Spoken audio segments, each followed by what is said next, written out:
കോഴിക്കോട് കൊടുവള്ളി സ്വർണ്ണക്കവർച്ചയിൽ 5 പേരുടെ അറസ്റ്റ് രേഖപ്പെടുത്തി. മറ്റൊരു ജ്വല്ലറി ഉടമ രമേശ് ഉൾപ്പെടെ പാലക്കാട് തൃശൂർ സ്വദേശികളാണ് പിടിയിലായത്. രമേശിന്റെ കൊട്ടേഷൻ പ്രകാരമാണ് സ്വർണ്ണക്കവർച്ചയെന്നാണ് പോലീസ് നൽകുന്ന വിവരം.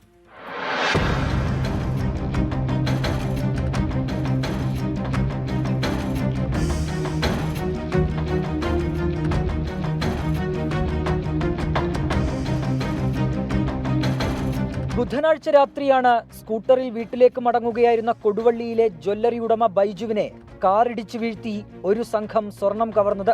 1.75 കിലോ സ്വർണമാണ് ബൈജുവിന് നഷ്ടമായത്. തുടർന്ന് പ്രത്യേക സംഘം രൂപീകരിച്ച് പോലീസ് അന്വേഷണം ആരംഭിച്ചു. പ്രതികൾ ഉപയോഗിച്ചത് വ്യാജ നമ്പർ പ്ലേറ്റ് ആണെന്ന് പോലീസ് കണ്ടെത്തി.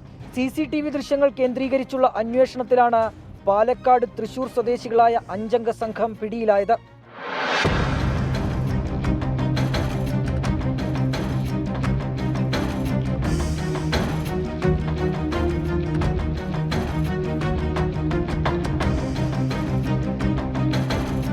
കൊടുവള്ളിയിൽ സ്വർണ്ണ വ്യാപാരം നടത്തുന്ന പാലക്കാട് സ്വദേശി രമേശ് നൽകിയ കൊട്ടേഷൻ പ്രകാരം ബിബിൻ, ലതീഷ്, സരീഷ്, വിമൽ എന്നിവർ ചേർന്ന് കവർച്ച നടത്തിയെന്നാണ് പോലീസ് നൽകുന്ന വിവരം.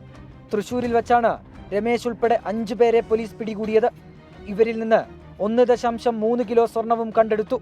പ്രതികളെ ഇന്ന് കോടതിയിൽ ഹാജരാക്കും. 24 കോഴിക്കോട്.